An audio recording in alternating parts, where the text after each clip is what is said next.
Hey there, this is Latina, your future-focused project manager, coming to you again this week for our next topic of conversation regarding passive-aggressive behavior at work. Once again, this is the third topic that we are covering that we're covering. First week was self-awareness. Last week was setting boundaries, and this week is handling passive-aggressive coworkers. So, once again, this is uh, topics of conversation for my book, Respectfully Unbothered. It's all about helping you to handle difficult coworkers, set boundaries, and stay sane at work. So, once again, as we talk through these, please engage with me in the chat on what it is that may resonate with you. And then also, if you are so inclined, go ahead and go out to my website, kinsmanpointconsulting.com/books, and you'll see the QR code and the book cover here on the screen, and that will take you right out to the website where you can get all the information about my book. All right, so let's get into the conversation. So what I'm going to do, the article that I am actually going to reference, it's actually an article, and I'll reference it or source it in the post that I do throughout the week. Um, but it's from a website called I think it's Very Well Mind. Yes, verywellmind.com.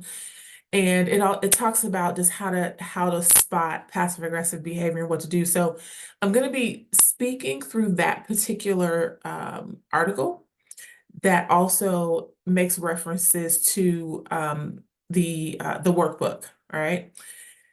So let's talk about it. So I think we all have um, been either the recipient of passive aggressive behavior, and if we're being honest, we have also dished out some passive aggressive behavior. All right, so I'm going to be talking about this from the standpoint of you receiving it and how you handle it. But I'm also going to dance over a little bit to, situations where you might be the passive aggressive person, might not realize it. And there were a couple of things in this article that I looked at and had to think about a little bit myself. So let's get into the conversation. So defining the conflict. So passive, according to the art, this is all according to the article, like, because I'm going to give my commentary to it. Passive aggressive behavior is defined as behavior that is seemingly innocuous or neutral, but indirectly expresses an unconscious aggressive motive. All right, so you say one thing, but you really mean another. It's basically that duality in meaning one thing, but it actually meaning something else. So it's hard to prove, but easy to feel, right? You may walk into a situation where you feel a certain vibe. Your intuition tells you that something's a little bit off. In a professional setting, this often can manifest through like just emotional gymnastics, behavior that's difficult to document officially, but kind of leaves you feeling drained. Like you come out of a meeting like, okay, what was that?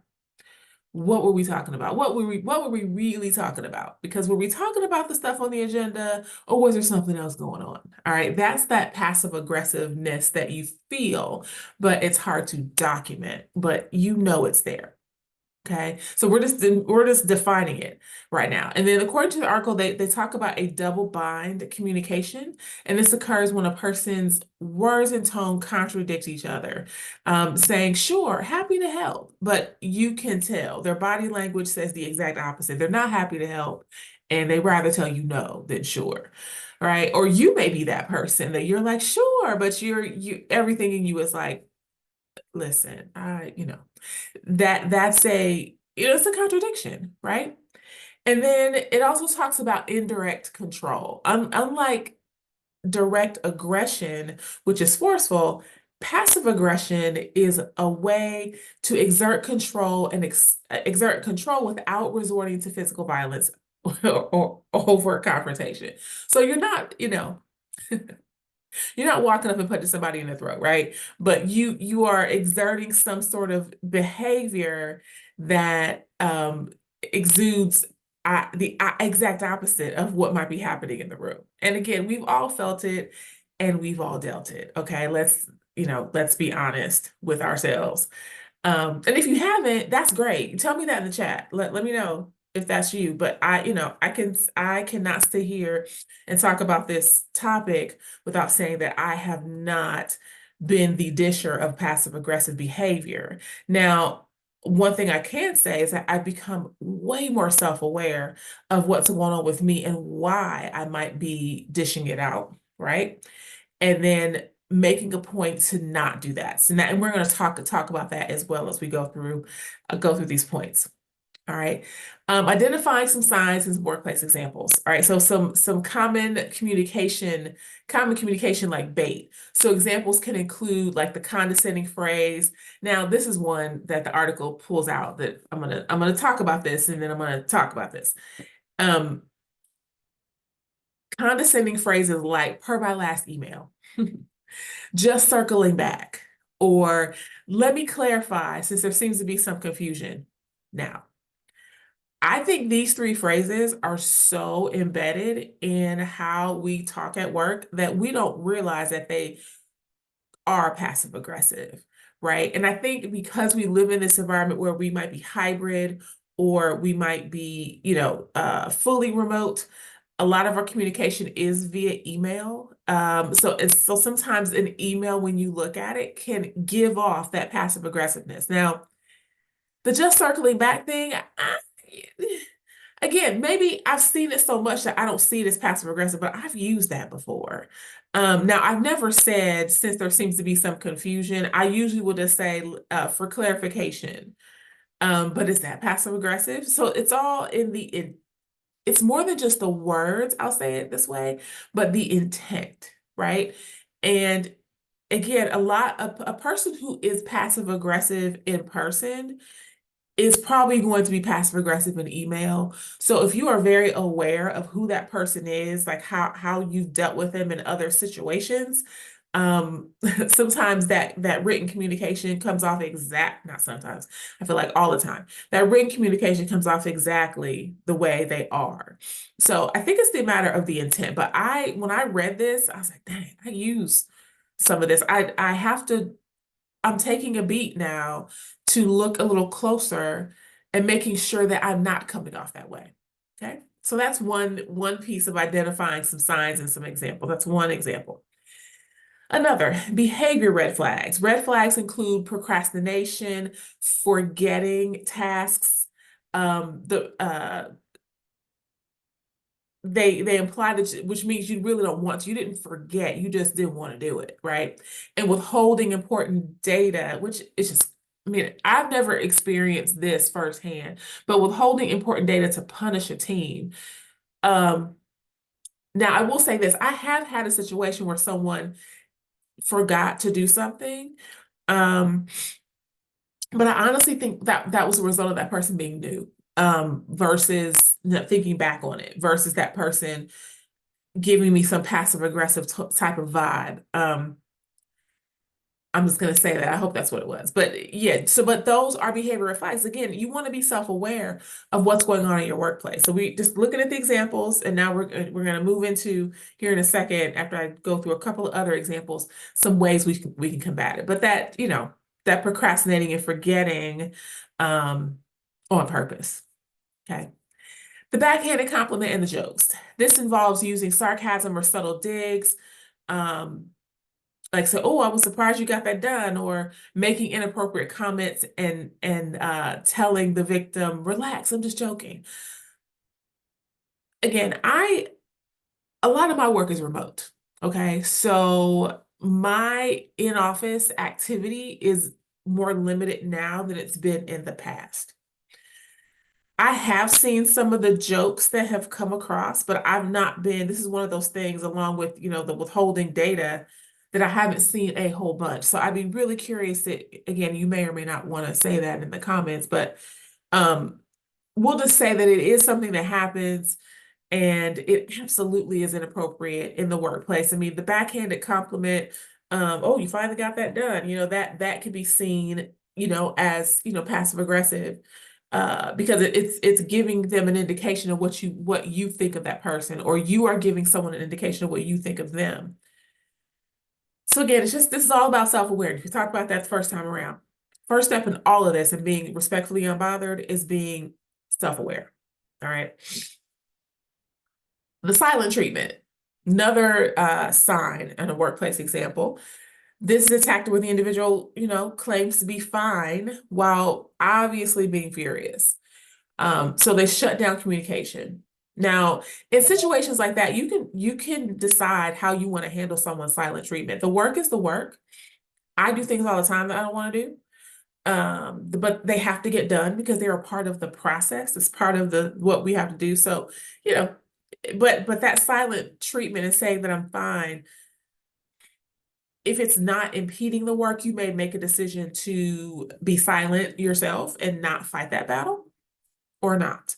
Because if it's something that is continuous and if it's affecting the work, affecting the team, causing some sort of friction, then you might have to address it. All right, so the roots and the results of passive aggressive behaviors. What are some underlying causes? Why does passive aggressive behavior exist? Again, this is that self-awareness part. You gotta look at yourself, pick up a mirror, look at it, and ask yourself why, if it's you're doing it, okay? So the one of it could be just it's maybe direct expression wasn't encouraged with you growing up. So as a result, because of that, it's coming out as an adult as passive aggressive. Another thing could be fear of confrontation, right? I call myself an introverted extrovert or an extroverted introvert, depending on the day. I won't say that I don't like, I won't say that I fear confrontation, because I don't. But I try to I try to anticipate and avoid something that could be confrontational. I'll just say it that way. So another underlying cause is fear of confrontation. So as a result, you don't want to confront. So you do some passive aggressive things to act that out. So choosing indirect routes because standing up for yourself feels scary or maybe socially unacceptable. That situation with setting boundaries we were talking about last week. You don't want to feel confrontational. So you have a passive aggressive way of handling things. You say, oh, sure. And you're fuming because this is another thing put on your plate that is too much for you, but you don't want to confront. Okay. So that can act out in a way that makes seem passive aggressive. And then insecurity, a desire to avoid conflict while still needing to assert power or express resentment. So that whole feeling of insecurity. So again, these are all things that are potential underlying causes. What are some others that you think are a part of this too? What are some other underlying causes or things that may be happening?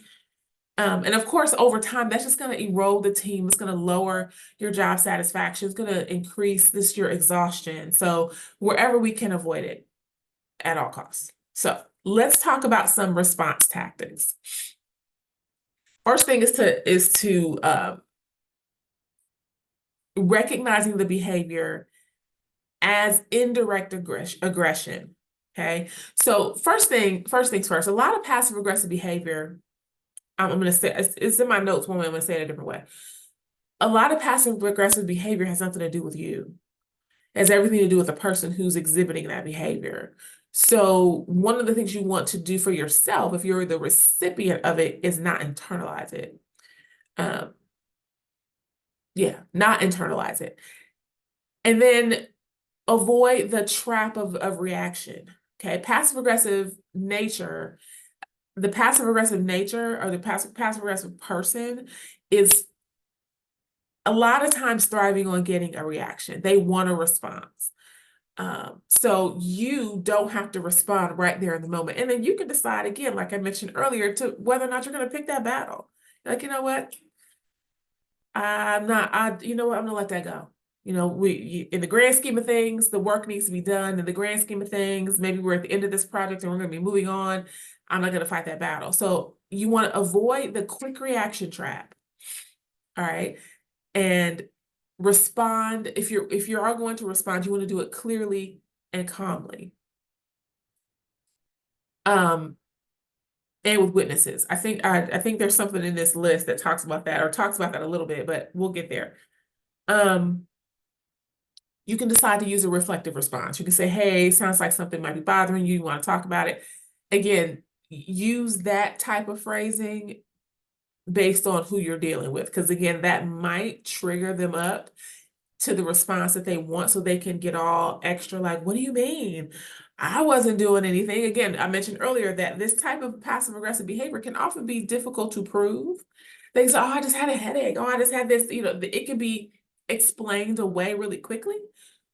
So again, that reflective response, you may have to word it differently. If you're in a group meeting, you can say, hey, I just want to make sure that we're all on the same page. Are there any questions about anything we've talked about? You're not directing it at the person, you're directing it overall to give that person that you might be feeling is giving off that passive aggressive vibe the opportunity to speak. Okay. And then also create a paper trail. If the behavior involves sabotage, document everything. You want to document everything anyway. It's kind of like you want to have it. I'd rather have my documentation and not need it than to need it and not have it. I've had this happen to me. I've had someone, um, uh, I've had people say things about me that were not true. Okay. Say to me, and this is an anecdote that's in the book, and I have several anecdotes in the book that are about me. Names have been changed to protect the innocent. But I did have a situation where someone said I wasn't doing something, like my actual job. Like my actual job was to train people in professional development. I would, open the classes up, people would sign up, they would show up, I would train them, they would get credit. Well, there was a rumor going around that I wasn't doing that I wasn't training people, I was like not signing people up for classes, or people weren't signing up I wasn't offering the classes at the time that people could actually attend. Well, I keep records, I was a trainer at the time. So of course I have a roster of who signed up, and I also have a roster who didn't show up. So I was able to produce that to say, no, not true. So you keep a paper trail. Just make that a habit. You don't want to keep a paper trail out of fear that someone's gonna suddenly like do some gotcha. Just keep a paper trail because it's the orderly thing to do. It's the efficient thing to do. So if you need it, you can always call it back for any reason. Okay, not just somebody trying to be a saboteur. Address the behavior this is the one where I said with witnesses. This particular point says address the behavior in private in a one-on-one conversation. To interrupt the pattern without causing a public scene. My recommendation is to have something in writing, or if you're going to address someone in a conversation, have someone there also with you. Potentially, if it's an escalated situation, if it's an escalated situation, then it's a little bit of a different animal that might involve management or something of that nature. Hopefully it doesn't get to that point. But when you call something out, a lot of times if you're able to call it out with someone else that is able to hear, that also will not only just hear it, but will be able to co-sign on what was said or not said, that is an even better scenario in my opinion. And then the other strategy is strategic silence. Silence can be golden. You don't have to recognize every jab, not everything deserves your energy. Yeah, period. Not everything deserves your energy. Sometimes the most powerful thing you can do is simply to ignore and keep it moving and move the project along, or move the objective along. And then, it's like pretend like you didn't hear it, and particularly if it's a one-off thing, or if it's something where you just have to pick your battle. I'll put it that way. Okay. Now, a couple of things on self-reflection for you. Check your own patterns. Do you use sarcasm to avoid meaningful conversations? So it's that why, looking at the mirror. Why am I being passive aggressive? Why am I always using sarcasm to, to answer something? What am I avoiding? What do I not want to do?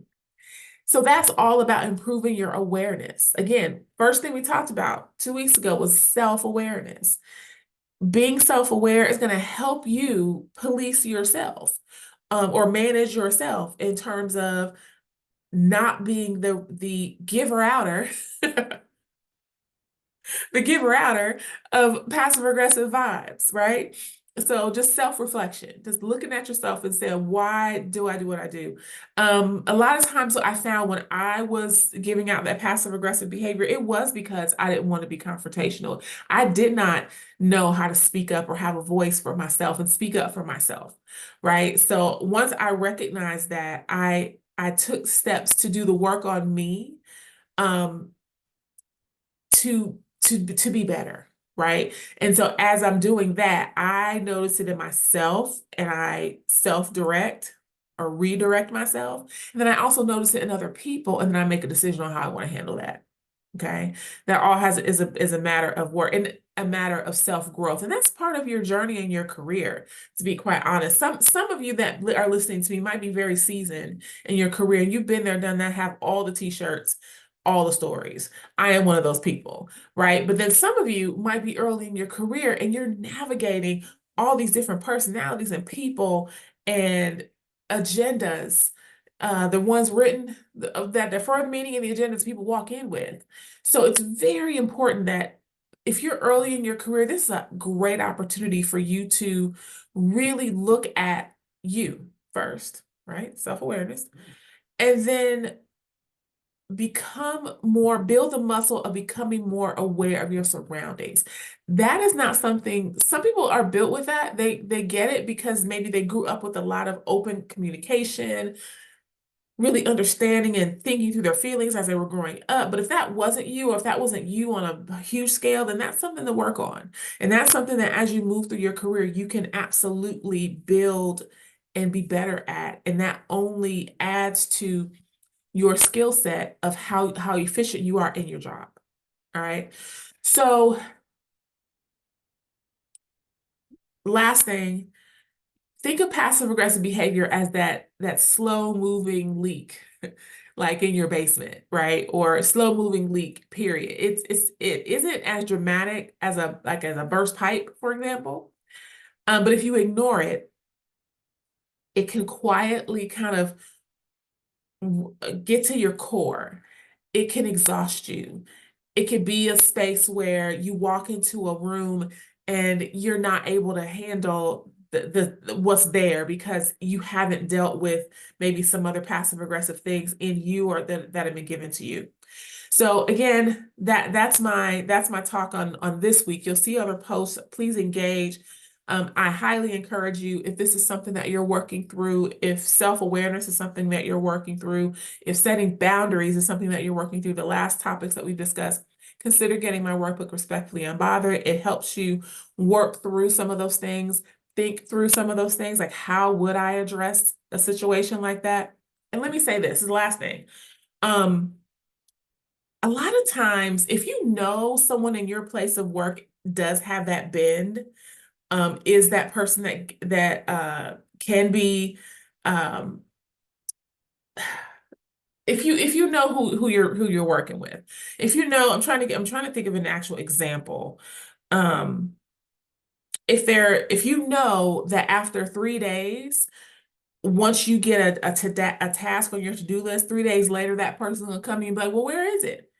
And it's maybe not due for another week, then if you know that already, head it off at the pass. Send them an email, say, hey, I just want to touch base with you. It's been a couple of days since that last action item was sent over to me. And I wanted to let you know that I'm progressing well and I should be able to give you an answer by the deadline. Just do something anticipatory to head off that passive aggressive behavior before it gets to you. Okay. Again, that comes honestly with time and execution, for you to be able to anticipate that type of thing. So I want to say that it's my last thing. I hope this was helpful. Again, this is Latina, your future focused project manager signing off. And I will see you out here in these internet streets. See ya.